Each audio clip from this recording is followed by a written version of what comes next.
Halo, selamat pagi teman-teman. Jumpa lagi dengan saya Manuntun Sitinjak di Mercypreneur TV.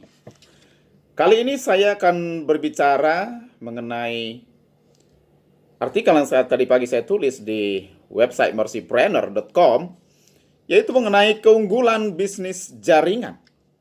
Di mana di situ saya sampaikan bahwa bisnis unggulan di era informasi adalah bisnis jaringan. Kenapa teman-teman? Bisnis jaringan atau biasa disebut orang multi level. Karena sesungguhnya yang membuat seseorang kaya, maksud saya seorang entrepreneur kaya, itu adalah sistemnya, teman-teman. Apa itu sistem? Sistem itu sesungguhnya adalah jaringan, teman-teman. Nah, tadi pagi saya jelaskan bahwa ada 3 jenis bisnis. Yang pertama adalah konvensional, teman-teman. Yang kedua adalah waralaba atau franchise. Dan yang ketiga adalah waralaba pribadi atau bisnis jaringan atau biasa disebut orang adalah MLM, ya. Sementara bisnis konvensional itu muncul pada era pertanian dan paling banyak di era industri. Kalau bisnis franchise itu munculnya peralihan antara era industri dengan era informasi. Nah, sementara bisnis jaringan, teman-teman, itu bertumbuhnya itu adalah di era informasi. Nah, kenapa bisnis jaringan itu mempunyai keunggulan atau menjadi bisnis yang unggul di era informasi? Karena sesungguhnya yang dibutuhkan untuk membangun sistem ataupun jaringan, ya, itu adalah informasi, teman-teman, sistem informasi.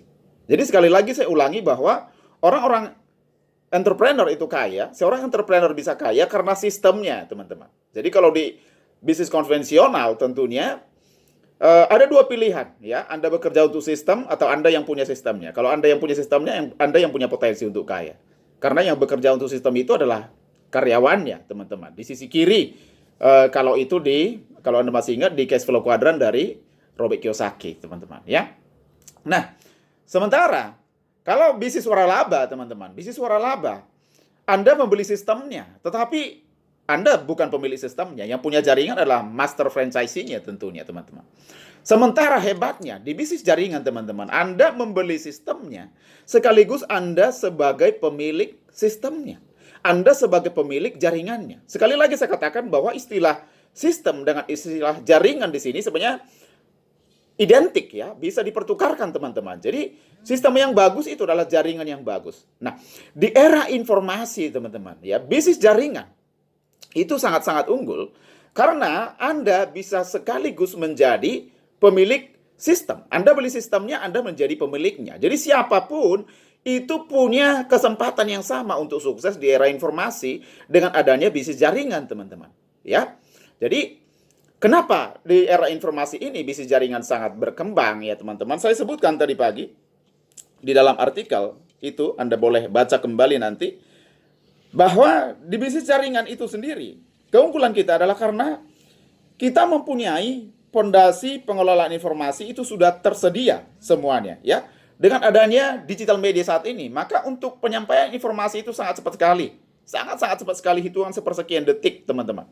Lalu yang kedua, platform informasi digital yang ada saat ini sangat-sangat mendukung, ya. Sebut saja Facebook, Instagram, YouTube dan sebagainya, itu sangat-sangat membantu, sudah disediakan. Tinggal kita menggunakan saja, teman-teman, ya.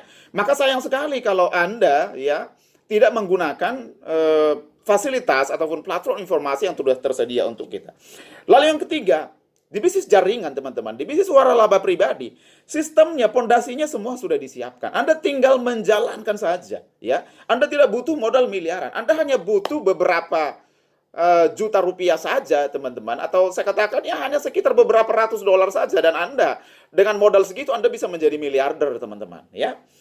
Lalu bisnis berbasis informasi ini, ya, dibangun dengan modal yang sangat kecil, teman-teman, itu bisa mengalahkan, ya, hasil dari perusahaan-perusahaan konvensional yang dibangun dengan modal miliaran atau bahkan puluhan miliar atau lebih mungkin, teman-teman. Nah, yang menjadi hal penting yang perlu kita ketahui pada saat ini adalah bagaimana kita memanfaatkan sistem informasi yang sudah ada untuk membangun jaringan kita, untuk membangun sistem kita. Ya, karena begitu Anda, saya kan fokus menerangkan bisnis jaringan ya. Begitu Anda bergabung di bisnis jaringan, di Mercy, teman-teman khususnya, maka Anda itu menjadi pemilik sistemnya. Anda menjadi pengusahanya, Anda menjadi CEO-nya, Anda menjadi entrepreneur dari perusahaan Anda, teman-teman, ya. Di mana dengan Anda bergabung di Mercy, kemudian Anda pahami sistemnya, kemudian Anda dibimbing, lalu Anda sesungguhnya mulai mandiri nanti mengelola jaringan Anda, artinya mengelola sistem Anda, dan sistem Anda itu akan membuat Anda besar, teman-teman. Maka, perlu saya sampaikan di sini, dalam kita membangun bisnis jaringan, maka hal paling penting adalah memahami bahwa kita sedang membangun aset, teman-teman. Apa aset kita? Aset kita adalah jaringan kita. Aset atau jaringan atau kekayaan ini adalah mesin uangnya, di mana aset kita ini, jaringan kita inilah nanti yang akan memberikan kita uang, yang akan memberikan hasil dari usaha kita, teman-teman. Kalau di Mercy itu berupa bonus yang dibayar setiap hari, teman-teman. Bisa jutaan, bahkan puluhan juta setiap hari. Anda bayangkan Anda punya income puluhan juta setiap hari.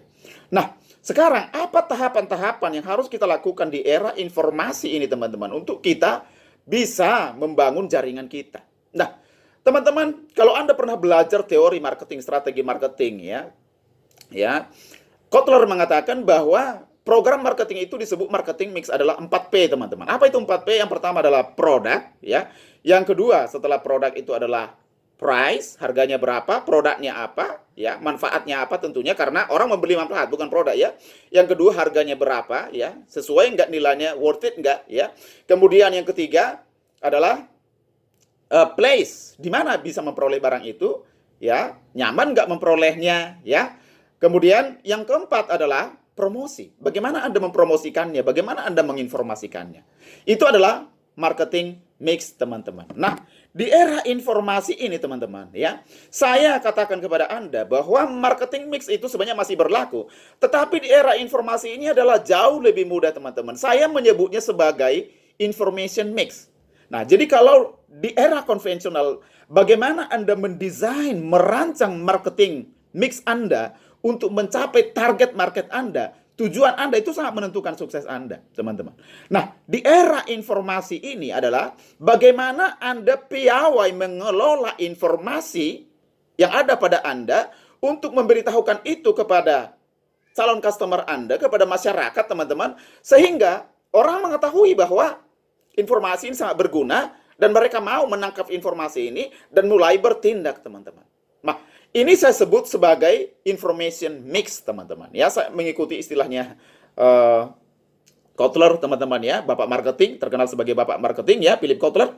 Nah, ini saya katakan sebagai marketing mix, di sini adalah information mix, teman-teman. Saya juga menyebutnya sebagai, kalau di sana adalah 4P, saya menyebutnya di sini 4I, teman-teman. 4I, ya, 4I, ya.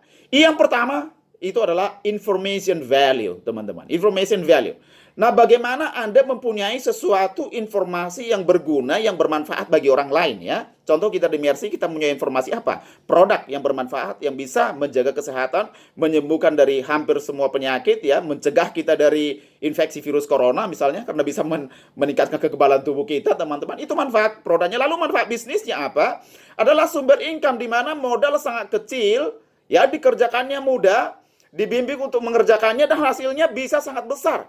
Bisa jutaan per hari, puluhan juta per hari, ratusan juta, bahkan miliaran per bulan, teman-teman. Itu potensi bisnisnya. Inilah information value. Itu I yang pertama. Lalu kita masuk kepada I yang kedua. Apa itu I yang kedua?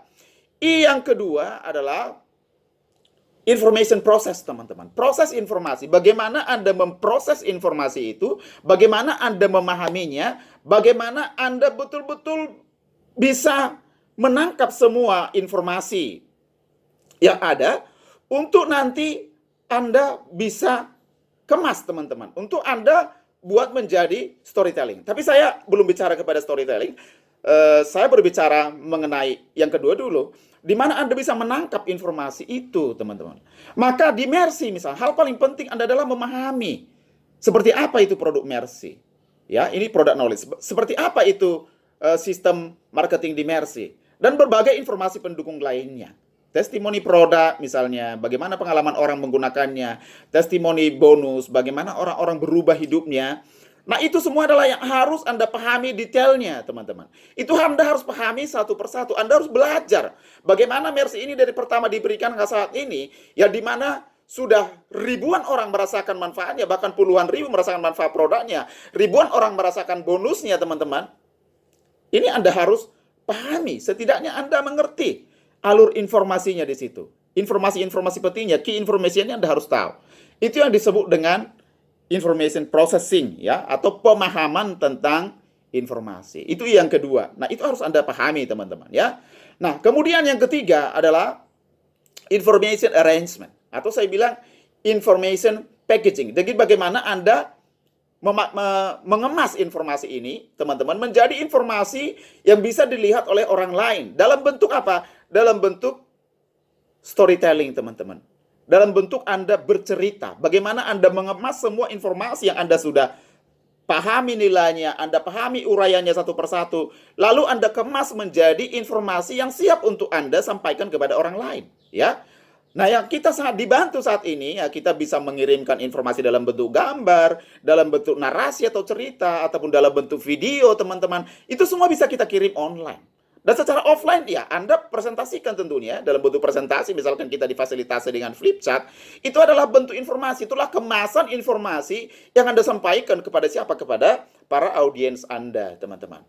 Nah, yang paling penting di sini adalah bagaimana Anda mengemas informasi Anda untuk sampai kepada target market Anda, teman-teman, kepada sasaran Anda. Contoh misalkan, ya, kalau kita bercerita kepada anak-anak misalnya, tentulah berbeda saat kita bercerita kepada orang dewasa. Ya, saat kita bercerita kepada satu target market itu dengan kemasan tertentu, maka saat kita bercerita kepada target market yang lain, itu juga punya kemasan tertentu, teman-teman. Maka yang ketiga ini adalah information packaging. Bagaimana Anda mengemas informasi itu sehingga informasi itu begitu menarik sehingga orang akan melihat, oh, itu ada informasi yang bagus, saya dengarkan. Nah, begitu dia dengarkan, maka dia akan mendorong dia untuk action. Action apa? Maka dia akan bersedia untuk bertransaksi dengan Anda. Dia akan tanya, seperti apa itu produknya, seperti apa bisnisnya, coba jelaskan kepada saya. Itu, teman-teman, I yang ketiga. Nah, sekarang I yang keempat adalah information channel, teman-teman, yaitu saluran informasi. Bagaimana ada menyalurkan informasi itu, apakah offline, apakah online. Kalau online misalnya, teman-teman, saya sarankan kirimlah itu lewat Facebook, teman-teman, ya. Kirim lewat Facebook, buat Facebook profil Anda, Facebook page. Anda juga bisa bikin YouTube, Instagram, dan sebagainya, ya. Tetapi saya pribadi, saya sarankan Anda untuk Facebook, ya. Bukan karena saya ada hubungan apa-apa dengan Facebook, tetapi karena di Facebook sendiri ada 100 juta sampai 150 juta orang yang terhubung loh ke Facebook. Itu di Indonesia saja, artinya Anda bisa langsung capai market Anda dengan sangat luar biasa. Di mana orang, ya, kita bisa langsung capai orang langsung ke pusatnya, langsung ke mana? Langsung ke HP-nya. Jadi sekarang, apalagi dalam kondisi sekarang ini, ya, orang cenderung banyak di rumah, mereka lihat HP-nya. Nah, ini adalah information channel. Nah, bagaimana Anda memilih channel yang tepat untuk sampai, ya. Jadi bisa berupa WA, bisa berupa Facebook, bisa berupa YouTube kalau memang Anda sudah banyak pengikutnya, atau juga bisa langsung ketemu jika itu dimungkinkan, teman-teman, ya. Tentu kalau masa Covid ini sudah berakhir, ya, kita bisa langsung berjumpa, teman-teman, ya. Tapi kalau dalam kondisi seperti ini, mungkin, ya, kita harus tahan sedikit dan memang harus, ya, lihat bagaimana aturan-aturan yang ada sehingga kita tidak melanggar aturan itu dan kita bisa membantu untuk menghindari diri kita dan masyarakat kita dari masalah virus corona saat ini, teman-teman. Nah, itulah 4I. Jadi yang pertama, saya ulangi sekali lagi, yang pertama tadi adalah information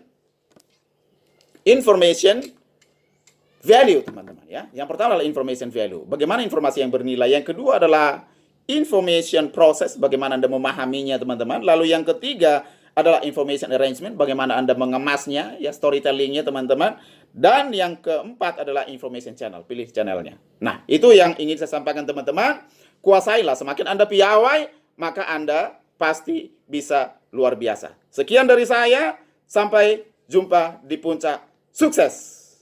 Jangan lupa untuk subscribe, ya.